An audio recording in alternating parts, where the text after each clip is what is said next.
Bismillahirrahmanirrahim. Assalamualaikum warahmatullahi wabarakatuh. Selamat bertemu kembali dalam mata kuliah Termodinamika Teknik Kimia 1. Pada pertemuan sebelumnya kita sudah membahas mengenai panas reaksi standar, panas reaksi pembentukan standar, dan panas reaksi pembakaran standar. Pada pertemuan kali ini kita akan membicarakan mengenai pengaruh temperatur terhadap perubahan panas reaksi. Jika pada pertemuan sebelumnya kita membahas panas reaksi yang berlangsung pada suhu standar, yaitu pada suhu 298 Kelvin, maka timbul pertanyaan, bagaimana misalkan kalau panas atau reaksi yang terjadi bukan pada suhu standar, misalkan pada suhu yang lebih tinggi, katakanlah misalkan pada 100 derajat Celcius atau 373 Kelvin. Bagaimana? Apakah panas reaksinya tetap sama dengan panas reaksi standar, yaitu pada suhu 298 Kelvin? Nah, inilah yang akan kita bahas pada pertemuan kali ini. Langsung saja kita lihat contoh reaksinya, yaitu reaksi pembentukan amonia N2 plus 3H2 menjadi 2NH3. Di sini koefisien reaksi untuk N2 sama dengan -1, koefisien untuk H2 adalah -3, dan koefisien untuk NH3 adalah +2. Tanda plus dan negatif di sini, plus dan minus di sini, ini berkait dengan konvensinya, yaitu untuk produk nilainya positif, sedangkan untuk reaktan nilainya adalah negatif. Sehingga untuk reaksi tersebut, maka panas reaksi standarnya delta H-nya adalah sigma atau jumlahan dari koefisien reaksi dikalikan dengan panas pembentukan masing-masing komponen. Atau dalam bentuk yang lebih simpel dituliskan demikian, delta H0 atau panas reaksi standar sama dengan jumlahan atau sigma dari koefisien stoikiometri dari komponen I dikalikan dengan panas pembentukan dari komponen I tersebut. Atau dengan bentuk yang lain yang sudah kita kenal dalam pertemuan sebelumnya, yaitu sama dengan demikian, yaitu jumlahan dari koefisien reaksi dikalikan dengan delta HF atau delta H pembentukan untuk produk dikurangi dengan jumlahan dari koefisien reaksi dikalikan dengan panas pembentukan standar dari reaktan-reaktannya. Untuk reaksi standar, produk dan reaktan selalu berada dalam kondisi atau berada dalam tekanan standar, yaitu 1 atmosfer atau 1 bar, sehingga bisa kita simpulkan bahwa terjadinya perubahan entalpi akibat perubahan suhu tersebut hanya tergantung atau hanya merupakan fungsi dari temperatur. Jadi jika temperaturnya berubah, maka delta H reaksinya juga ikut berubah. Dalam hal ini kita ingat persamaan dasar untuk perubahan entalpi adalah sebagai berikut, yaitu delta H I0 sama dengan CPI0 dt, dan CPI0 kalikan dt. CPI0 adalah kapasitas panas dari komponen, kemudian dikalikan dengan dt, itu adalah perubahan suhunya. Sehingga untuk reaksi yang melibatkan beberapa senyawa produk dan beberapa senyawa reaktan, maka persamaan ini akan kita tuliskan dalam bentuk demikian. Sehingga kalau misalkan kita tinjau suatu panas reaksi pada suhu T, maka panas reaksi yang timbul atau panas reaksi yang terjadi adalah demikian persamaannya, yaitu delta H0 atau panas reaksi pada suhu T sama dengan delta H0. Ini adalah panas reaksi standar pada suhu referensi, biasanya 298 Kelvin, ditambah dengan integral delta CP0 dt diintegralkan dari suhu referensi atau T0 sampai dengan suhu T yang akan kita tinjau. Dimana dalam hal ini delta CP0 adalah sama dengan sigma atau jumlahan dari koefisien stoikiometri dari komponen I dikalikan dengan kapasitas panas dari komponen I tersebut, atau bisa kita uraikan lebih detail menjadi demikian, yaitu jumlahan dari koefisien stoikiometri dikalikan dengan CP produk dikurangi dengan jumlahan dari koefisien stoikiometri kalikan CP dari reaktan. Nah, dalam Smith-Vaness, data CP sebagai fungsi suhu biasanya dinyatakan sebagai CP per R, sebagaimana kita lihat dalam appendix C1, sehingga persamaan sebelumnya, persamaan yang ada di dalam tanda kotak warna biru ini, bisa kita tuliskan dalam bentuk lain, yaitu demikian, yaitu delta H0 pada kondisi standar atau pada suhu referensi pada suhu T0 ditambah dengan R dikalikan dengan integral delta CP per R dt dievaluasi dari suhu T0 sampai dengan suhu T yang sedang kita tinjau.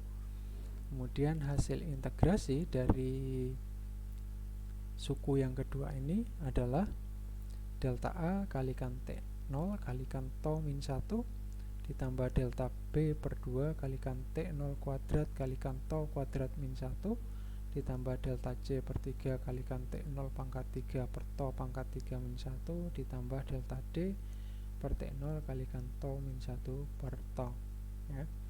Nah, di sini nilai dari tau adalah perbandingan antara suhu T dibagi dengan suhu standarnya atau T0, sedangkan delta A itu adalah jumlahan dari koefisien stoikiometri dikalikan dengan parameter A dari CP yang kita lihat di appendix C1 jumlahannya, kemudian dengan cara yang sama untuk delta B, delta C, dan delta D itu juga kita lakukan dengan cara yang sama. Sebagai contoh, misalkan kita lihat untuk reaksi yang barusan kita tinjau, yaitu N2 plus 3H2 menjadi 2NH3. Nah, di sini kita tuliskan komponennya. Kemudian kita lihat koefisien stoikiometri masing-masing. NH3 koefisiennya adalah plus 2 karena dia merupakan produk. Kemudian N2 dan H2 karena merupakan reaktan, maka koefisien stoikiometrinya adalah tandanya minus, ya. Minus 1 dan minus 3. Kemudian parameter CP per R dari appendix C1 bisa kita lihat, yaitu untuk masing-masing komponen sebagai berikut. A adalah ini untuk NH3, N2, dan H2. Kemudian 10 pangkat 3B adalah hasilnya adalah ini. Kemudian untuk 10 pangkat 6 kali C adalah demikian. Dan 10 pangkat minus 5 kalikan D adalah demikian. Dalam parameter ini dituliskan adalah 10 pangkat 3 kali B. Hal ini menunjukkan apa? Bahwa nilai B yang sesungguhnya adalah 3 kali 0,2 dikalikan 10 pangkat minus 3. Jadi jangan salah, hingga nilai B yang di bawah ini, di bawahnya adalah 0,593 kali 10 pangkat minus 3. Sehingga kalau dikalikan dengan 10 pangkat 3, maka akan kita dapatkan hasilnya adalah 0,593, ya, jangan terbalik. Nah, kemudian sesuai dengan persamaan ini, maka untuk masing-masing komponen kita hitung berapa nilai dari koefisien stoikiometrinya dikalikan dengan parameter A dari komponen tersebut, ya. Jadi dalam hal ini adalah untuk NH3 berarti 2 dikalikan 3,578 hasilnya adalah 7,156.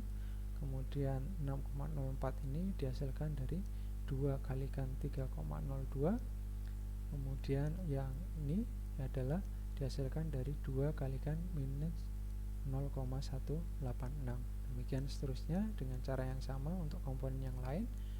Kemudian hasilnya kita jumlahkan, ya, sehingga kita dapatkan hasilnya min 5,871 dan seterusnya.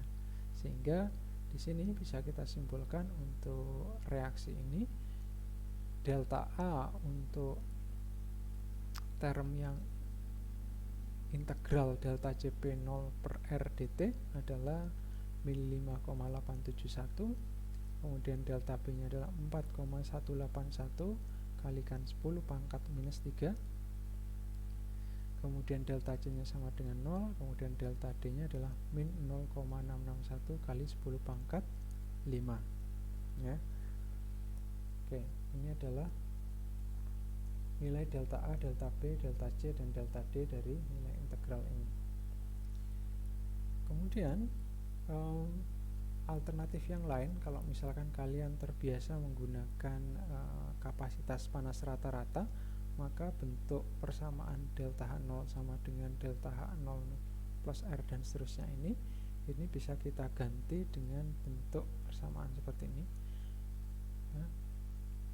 Panas reaksi pada suhu T sama dengan panas reaksi standar pada suhu referensi pada suhu T0 dikalikan dengan kapasitas panas rata-rata dari T0 sampai dengan T dikalikan dengan perbedaan suhu antara T dan T0.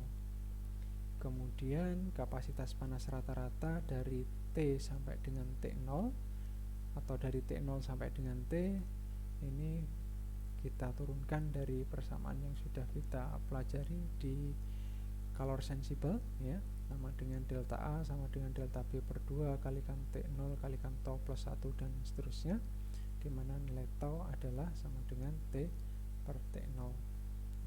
Oke, jadi kalian punya opsi apakah akan menggunakan cara kapasitas panas rata-rata atau bisa juga menggunakan persamaan ini ya. Oke, nah sebagai latihan bisa kalian coba untuk menentukan panas reaksi pada suhu 500 Kelvin untuk reaksi-reaksi di bawah ini. Oke, untuk pertemuan kali ini kita cukupkan sekian. Mudah-mudahan bisa menambah wawasan kita dan semoga bermanfaat. Wassalamualaikum warahmatullahi wabarakatuh.